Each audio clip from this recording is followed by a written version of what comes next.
Hello, everyone. Guess what? It's Tyree, the MC, the current Mrs. Clackamas County America, and prior 2023 Mrs. Oregon American. And guess who I have with me today? I'm so excited. I have Degundrea Harris. She is with iModels Northwest, and she's going to talk to us a little bit about confidence today. Hey. So excited to see you and see your beautiful face and your beautiful glasses. Those are so funky. I love them. Thank you.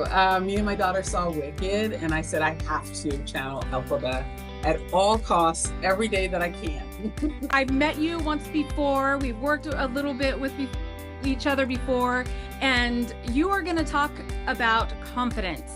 So give me a little bit about your background and a little bit about you. My name is Degundrea Harris. I go by Dee. Most of the models that I coach call me Mama Dee.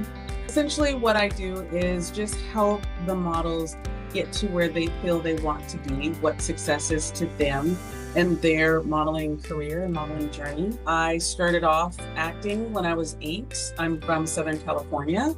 Kind of feel like everybody from Southern California is a model or actress at some point in their life. So just came with the territory. My mom said that I had way too much energy for her, and so she wanted to find a way to expel that energy. And she somehow got me into acting, and I took to it like a duck in water. It was great. It's always been fun. But then you get to a point where you transition into womanhood, and during that transition, it's really hard to find roles that fit those clean. When I was growing up, we didn't have Disney Channel like that. We had the Mickey Mouse Club. Of course, I'm dating myself. It's perfectly fine. I'm happy. It transitioned from acting into modeling. I started modeling at 16 and just kept doing it in and out of fashion shows and some campaigns until at some point I stopped, just simply because it became a lot. Luckily, I had mentors at the modeling agencies that I was at, and they really helped me talk to me through what things that I was struggling with. Not only being a Black female in the industry, but being a female in the 80s and 90s modeling and going through what all of that was. My mentor and I talked, and my mother and I talked, and decided to step away from modeling for a little bit. And it was great, but I kind of missed the artisticness and being able to show who I was, or to embody another person, to step outside of myself. And so I got back into it around, I want to say 18, and then got pregnant. During those times, there wasn't a lot of agencies or campaigns and brands that wanted to hire women that were pregnant. I got out of it, worked jobs, married, had more children, and one time I got laid off from work. There was nothing else that I could find to do, and so I picked it back up again and have been modeling and acting ever since. I love that, which kind of leads me to one of my questions. Is there an age that you are too old to get into modeling? Because, you know, I'm now 48, hashtag 48 is great. Being that I'm new to pageantry has opened up so many doors for me. Never thought that I could do any kind of modeling at all.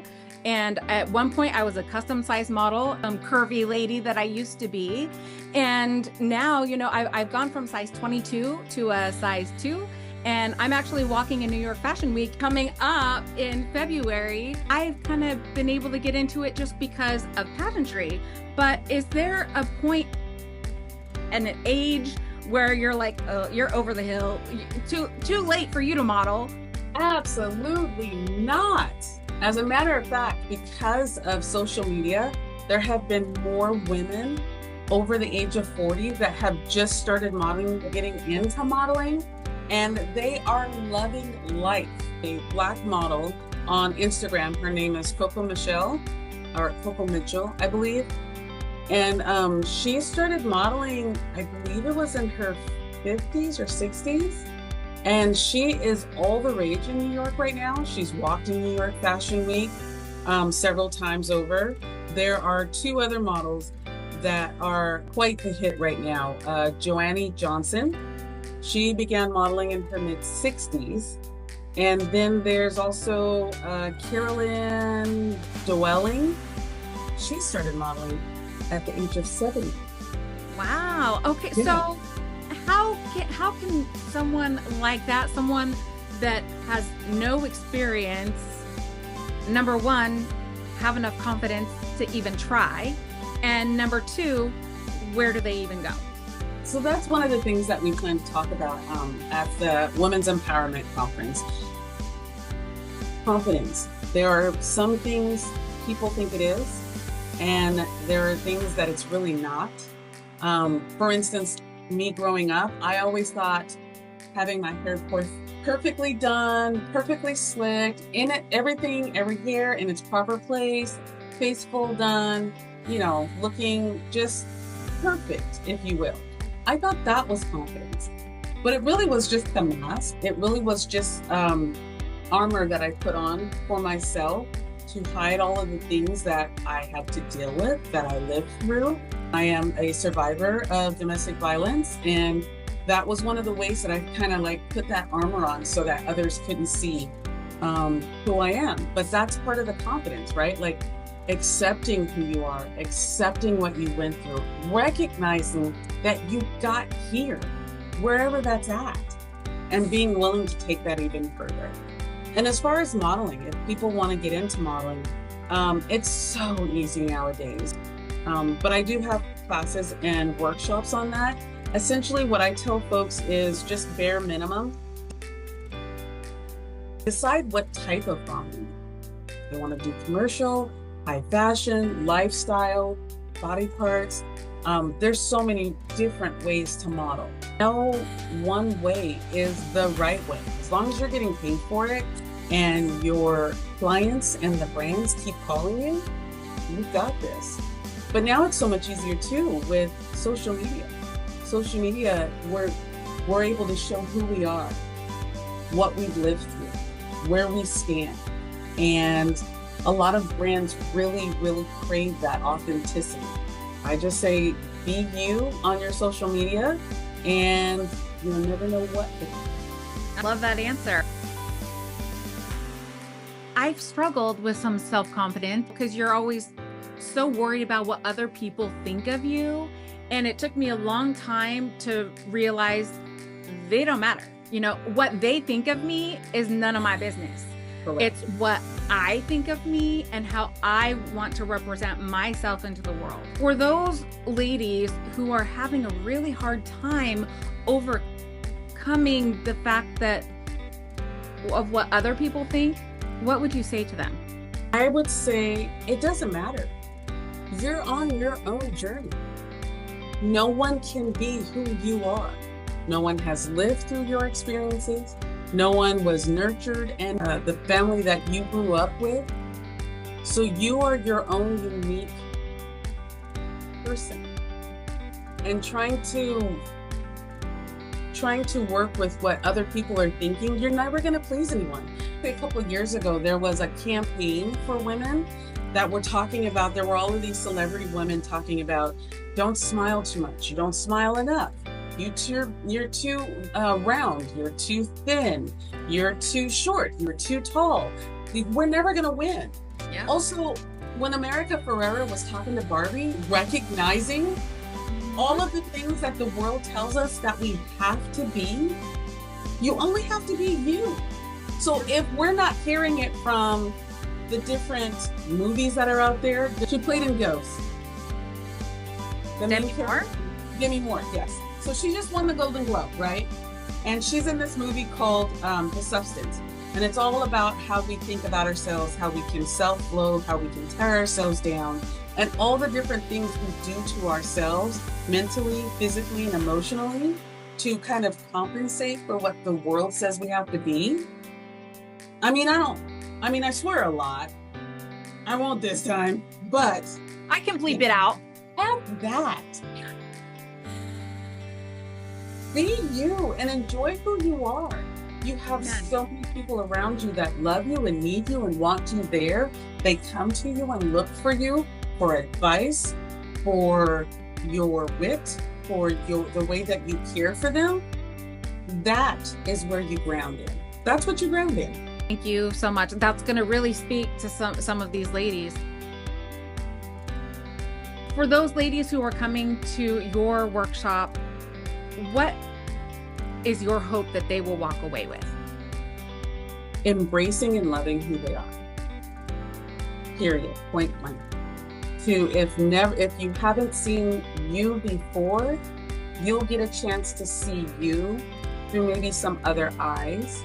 You'll be able to learn to give yourself grace and just love on yourself and give yourself the self-care that you may not have allowed yourself to have previously. Your workshop is actually going to be a little interactive, but tell me a little bit more about that. Absolutely. So I'm a huge fan of technology. So I may or may not have a QR code for folks to be able to get in there. But what I usually do is I have a course and a workshop that I do with the models that I train. So I've tailored it to the people that will be in the conference in my session. We're going to be asking ourselves questions. We're going to be sitting with ourselves for a little bit. We're going to be doing a little journaling, and then we're going to share. I like to build a circle of trust, and if you will, I call it my cone of silence. So then that way everyone recognizes that we're all vulnerable here. We're all on some plane of learning and accepting. So right now there's this thing on TikTok that's going around, our Instagram that's going, we listen and we don't judge. There's going to be a lot of that in the workshop. Sometimes you can't get out of your own way to see the wonderful person that you are and that you've become. I used to always be so concerned, and I couldn't, in fact, let's be honest, I still have a really hard time seeing what other people see in me, especially as a major weight loss. After losing 135 pounds, I still see the other person, and the body dysmorphia is real. Yes, and I still feel inside who she was. And so I see myself totally different than other people see me. And so having some tools to see yourself as other people, like a reflection of those you trust, right? Because obviously you're not going to go to somebody who is not your biggest fan and say, so tell me how I can improve myself and what you think of me, Right. Consider the source, right? How do you find the right people to reflect the true you that you should see? It's your family, or more importantly, your chosen family. So like I have family that I deeply love and care for, and I know that care for me, but they're the chosen family that I choose to reach out to. And then I have some great girlfriends that over the years, we all recognize that women empowerment is collective. It's not an asylum. So there are women that may be around you that you trust their advice implicitly. Like they have seen you through the thick, through the thin, through the ugly crying, through the, eating your feelings or retail therapy, right? They stand right along with you. Those are the people that you want to bring into your inner circle that lift you up. They don't put things on you. They don't tear you down. They feed your soul. You're just so happy to be around them. You can be your most authentic self with them. Those are the ones that you want around you. Those are the people, they're not yes people, but they are people who absolutely are down for you. And that will be honest with you and not in a jerk way, know, but in a kind, loving.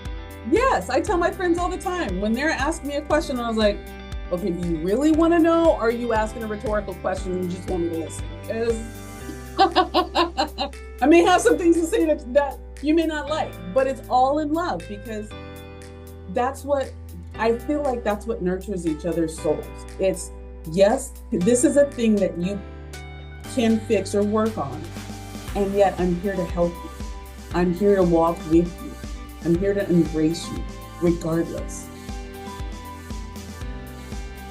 Sometimes, there can't be growth without growing pains. right? Right. And so there's that little bit that it might sting a little bit, but again, without just a little bit of growing pain, you're never going to grow. And you want to grow, because staying stagnant doesn't help anyone. It helps no one. And life is literally about a series of growing and elevating and executing and recognizing the knowledge and the wisdom that you've gained from all of your life experiences culminate to who you are. And so I will bring a little bit of like, how were you raised? What were certain holidays that you, as a family, in your family, celebrated? And what did you like about that? What did you like about this person in your family? I have a bachelor's degree in developmental psychology. And so we bring it down to like, not necessarily the bare bones, but the earliest thought processes of who you thought you were and what you wanted to be. And then we take it from there. Because sometimes the world can really kick you in the ass and you lose all hope, all thought process, all dreams. No, this conference is to waken and awaken those dreams again and to hold on to them with all that you have. They were given to you for a reason. Yeah. If there is a woman who is on the fence and it's out of her comfort zone, even just to go. And so she's like, I don't know if I really want to go. It's too people-y there. And I don't like people. I don't want to. I love that you said that. What do you tell that woman who is on the fence and doesn't really know she should come? Nike has never lied. Just do it. Period. Don't let all of that inner dialogue stop you from being able to experience and embrace something that you never gave yourself a chance to do in the first place. Or let's say maybe peopling was bad for you in another space. Again, we're all in this space collectively on our own separate journeys, but we are all here together to uplift each other, to empower each other, and to be there for each other. So I would say, if anything, this is a space where you absolutely do whatever is necessary to get out of your comfort zone. Even if you stand up against the wall and just listen from the outer, spaces, you're there. You're there. You loved yourself enough to show up for yourself. And pretty much guaranteed there's not going to be any mean girls there. So you can take comfort. And if there is, let us know about it, because that's not how we roll. I agree. We'll take the mean girls down. Yeah. We got you. For those ladies who want to know more about you, how can they find out more about you? They can go to my website at www.imodelsnorthwest.com. Also on Instagram, same, iModels Northwest. And my personal account is Degundrea. Before we close, is there anything that you would like to say? What's your final thing that you would like to say for those ladies who are potentially coming to the Empowering Women's Expo? I would say, bet on yourself. You can't go wrong when you bet on yourself, when you give yourself the opportunity and the grace to be. So bet on yourself. Thank you so much. I appreciate your time, and I'm excited for the Empowering Women's Expo, and we will see all of our friends there. It is coming up February 22nd and 23rd at the Hillsborough Wingspan Event and Conference Center. We will see you there. Can't wait to see you.